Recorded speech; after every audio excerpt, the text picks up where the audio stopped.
$2,000 lower than it really was, I had bargained incredibly hard and gotten a ridiculously good deal. Leaving that fax at home was worth thousands of dollars. So I got to the car dealership this time, and I sat down to bargain. The salesman explained to me that the price they were offering was well below invoice, discreetly showing me some pricing documents stamped confidential, emphasizing how much money they were going to lose on the car. I replied that he knew as well as I did that the invoice price he was quoting me was not what the dealership paid for the car. I asked him to simply give me his best offer. He disappeared for a while, ostensibly to talk to his boss, but probably to catch up on who was winning the baseball. He was gone just long enough for a third dealership to email me a price quote. This one was $1,500 lower than the current best offer from the dealership where I was sitting. He came back, and he said the best he could do would be to go $200 lower. I said, that's not going to work, because another dealer just offered to beat that price by over $1,000. I handed over my phone to show him the email. He disparaged the other dealership for a while, and then he went and found the boss. The boss assured me that their last offer was the very best they could do. It was a generous offer for a dozen different reasons. I said, that's all fine, but if you don't do better, I'm going to walk out of here and go to the other dealership. By my estimation, we were now about halfway through the mating ritual. In about 15 minutes, after a lot of huffing and puffing, we would get the car for the price the third dealership had offered. That would still probably be paying way too much, but I was willing to accept the offer. So I'm going to walk out, I reiterated. Okay, the manager said. If it doesn't work out at that other dealership, come back. We'll sell you the car at the price we offered before.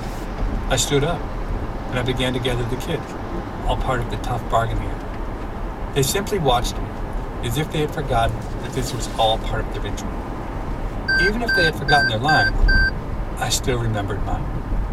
We both know that if I walk out of here today, I am never coming back.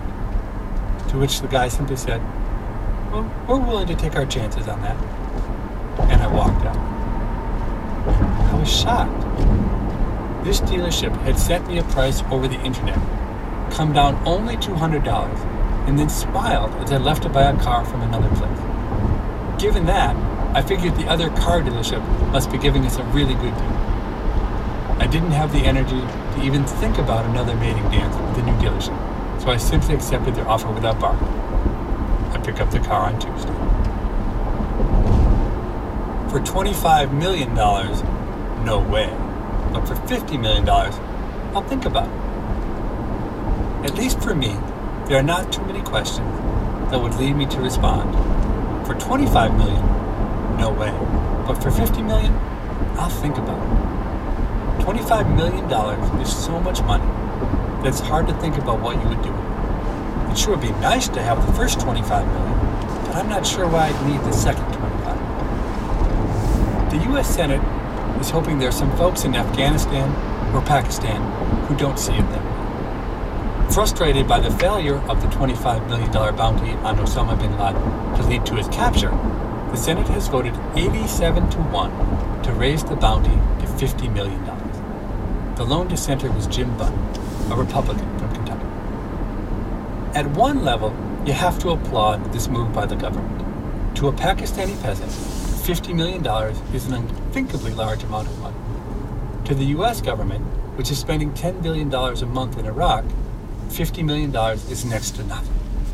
If one of the major goals of the Iraq War was to get rid of Saddam Hussein, think how much cheaper it would have been to offer a reward of, say, $100 billion to anyone who could get him out of office by whatever means they saw fit. Saddam himself might have graciously accepted the offer and traded the hassles of running a country for a pleasant $100 billion pension and a well-appointed French ambassador. Indeed, we have written before about the virtues of offering big prizes to encourage people to work on problems, whether it is curing disease or improving the Netflix algorithm. On the other hand, if I can't tell the difference between $25 million and $50 million,